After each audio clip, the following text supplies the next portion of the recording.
Hi, thanks for tuning in. Welcome to the conversation series from Agayo Africa 2025. Myself, Libin, Chacko, Kurian from Stat Media Group. Right now, I'm sitting down for a video interview with Mr. Agayo Ogambi. He is the Chief Executive Officer of Shippers Council of East Africa. It's very important to listen to the voice of shippers. Thank you so much, Mr. Agayo, for joining us today. Thank you very much for inviting me. Thank you. Let's start by talking about the history of the Shippers Council of East Africa, why it was really formed. Thank you. The Shippers Council is a membership-based organization that was formed by leading business associations out of concerns on the way logistics and the value chains around transport, cargo clearance was impacting on their businesses. It was formed by, amongst others, the Kenya Association of Manufacturers, the East Africa Tea Trade Association, the Petroleum Institute, Coffee and Tea Trade Association. You'll realize that all these associations in their own rights were able to address issues around market access, issues around government policies, but none of them was actually in its operations focused on issues around trade facilitation. They were able to get markets for their products, they were able to get businesses for their members, but the businesses were not thriving because of the inherent challenges along the supply chain. Hence the establishment of the Shippers Council in its current form in the year 2006.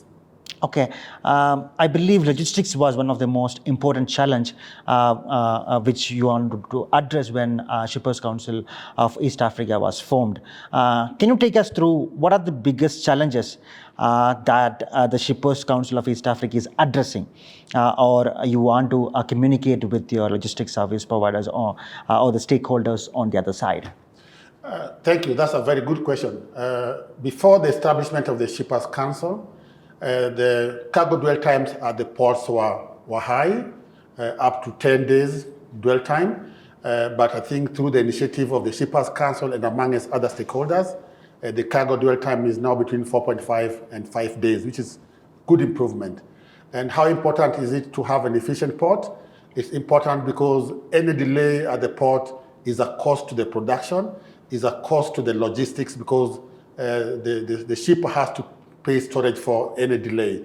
And above all, you are not able to meet the market requirements. The production is delayed, hence you are potentially not able to meet the demands of the market. So the key area for us since establishment is to enhance the efficiency and competitiveness of our members. We aim to achieve this by engaging government agencies to institute measures that enhance reliability and efficiencies of the operations. The other area of concern to the business community was in the area of customs clearance. This was another area that was causing a lot of delays in respect to cargo clearance. And we have seen a lot of progress. We have seen the adaptation of automation. There's also an established system for cargo clearance. It's not entirely now too much paperwork.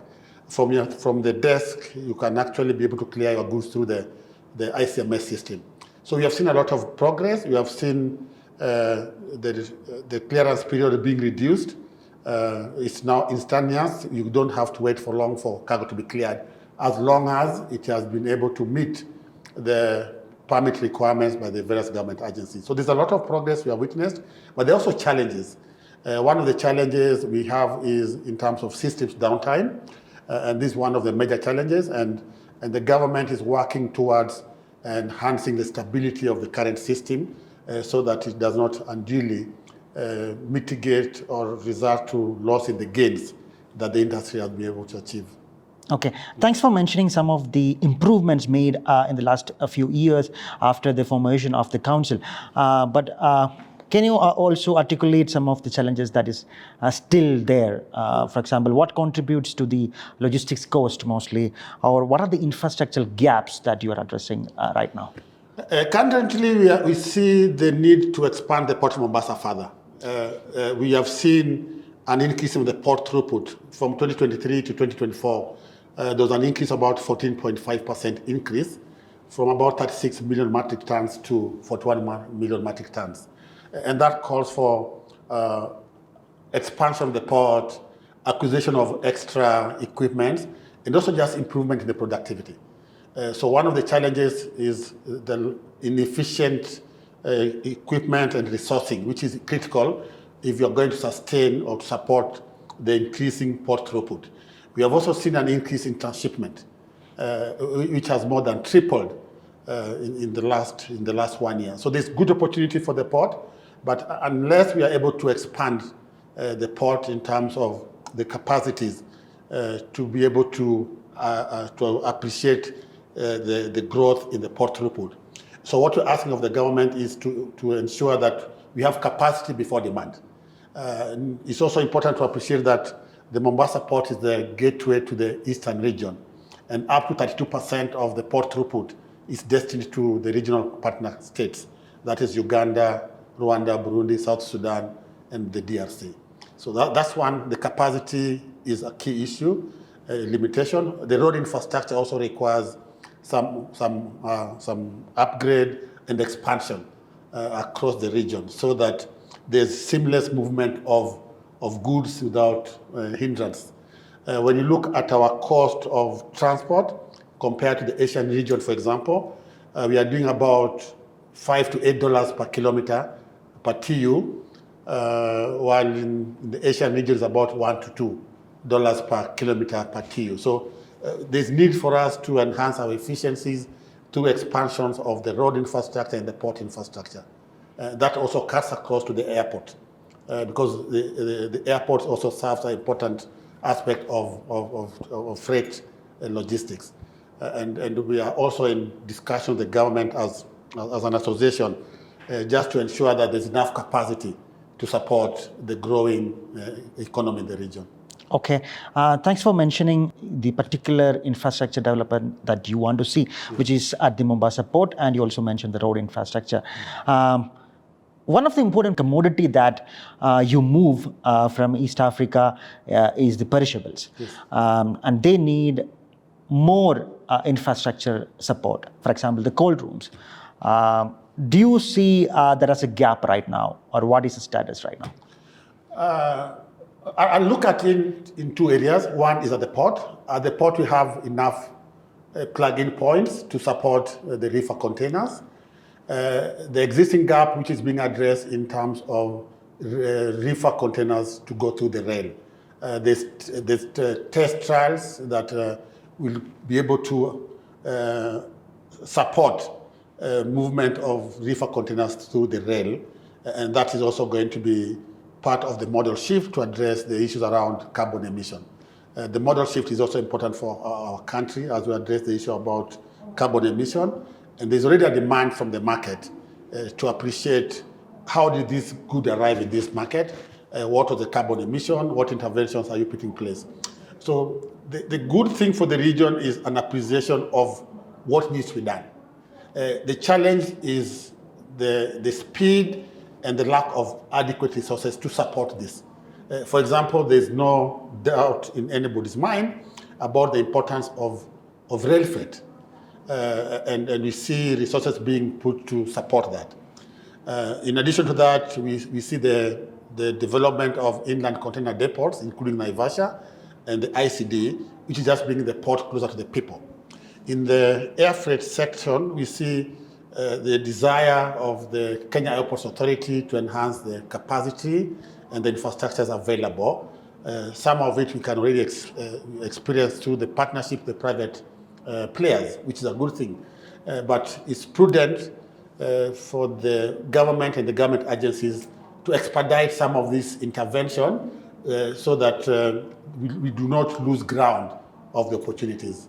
And that brings me to the most important aspect about capacity availability. October, November, December, and part of January, a number of freighters left JKA for China to support e-commerce and shipment of iPhones, and that was a big gap that was left at the JKA. On average, you need about 5,000 metric tons per week. During the high season, it's about 8,000. When there was freighters that left, we had a big capacity gap. We are seeing the return of some of the freighters back, but that creates in an aspect of unreliability and unpredictability. So we are at the whim of the other players. So what we're asking of the government is to put in policies that will attract more investors that can be able to bridge the gap so that when there's possibly a flight, then we have capacity to support that. Okay, that's a very important point. Particularly, I also noticed that the freighter capacity from Nairobi to Europe was down by 35% in November 2024. Yes. So I can totally understand that. So since then, so it's a big gap that happened. Yes. Because airlines moved their capacity from Nairobi or similar places to Asian markets. Yes. Due to e-commerce. But since then, what was your communication with some of your stakeholders? What was their response? Are we trying to find a solution for that? Yeah, we did quite a bit. We had engagement with the Kenya Airports Authority. We met the management team and were able to present the cases. We communicated to the government, bringing to their attention the capacity gaps and the resultant loss to businesses. It was understandable that the freighters were getting better returns in the other routes. So that brings in the issue about what incentives, what concessions can the government put in place to attract freighters and other investors in the region. But I think from that effort, we have been able to see an additional capacity by 2 additional freighters coming to play. But we're looking for long-term solution, and some of the long-term solution will be including how do we use the national carrier, what capacities do we develop within Kenya Airways, for example? What incentives do we provide for local players to be able to link up or leverage with other partners in the market so that the kind of a predictability and reliability in the provision of the services. So we have seen some government support out of our interventions through the meetings and through the letters and engagement we've had with the government. And it was dire, we must admit that. But we are happy with the progress being made, and it's continuous engagement with the government. Just to appreciate that this is the livelihood of thousands of smallholder farmers and also to the economy. And it's important to appreciate that. Thanks for talking about the details of your communication and advocacy. That takes us to look at the city of Nairobi, yes, which is a very important logistics hub. Yes. That's where the airport is. Give us an idea about how you see the city of Nairobi as an important connecting point for all the shippers who wants to send their manufactured stuff or produce to the world. How you see the Nairobi city evolving? Just to appreciate the importance of Nairobi as a logistics hub is demonstrated by many issues. Number one, 60% of port throughput comes to Nairobi. And that's a clear manifestation. That's the industrial city of Kenya. And a number of industries are placed in Nairobi. Two, if you look at the contribution of Nairobi to the national economy, is probably 50% and above. And that is demonstrated by even the number of companies, the number of UN institutions around the city. But that notwithstanding, we also see a lot of road infrastructure expansions in Nairobi. The Thika Road, the expressway is a demonstration of the importance of Nairobi. We have the southern bypass, the eastern bypass that enable us to support the road network in Nairobi. Coupled to that, the Jomo Kenyatta Airport is a gateway to the eastern region. And we also appreciate Nairobi as a hub because a number of international airlines are also key players and service providers to businesses in Nairobi. And we are seeing the JKIA plans to expand is out of recognition that the Nairobi requires more capacity, businesses are expanding, hence the need to expand the facilities. If you look at our exports, especially for the fresh produce, up to 70% is through the airport. And that's just a clear demonstration that the JKIA and the ICD, the Inland Container Depot, support Nairobi as a logistics hub. Okay, you spoke about the airport, the ICD, and also the need to expand the road infrastructure. Also, there are many other logistics facilities, logistics infrastructure requirements. When you have an airport, around the airport, you need many of these facilities. Are you happy with some of them, or where you see a scope of improvements is there? Yeah, we have seen an enormous increase in warehousing facilities, very modern warehousing facilities. Some near the airport, some near the ICD, and they have really brought in some value proposition for distributors and people who are doing business in the region. So there's been an enormous increase in the numbers and also in terms of modernization of the warehousing facilities. And this just goes a long way to support the logistics aspect of the country. Coupled to that, you see an expansion, innovative ways of doing business. We see technology being adapted by a number of companies to help them become more efficient and competitive. Okay. Let me take you back to Mombasa Port. Yes. Last year, the Shippers Council of East Africa signed a MOU with Via Service Kenya. Can you take us through what was this MOU all about, and what was the particular challenge that you were trying to address there? Thank you very much. The challenge we are facing as a region is in terms of the enormous amount of money that we place for container deposits.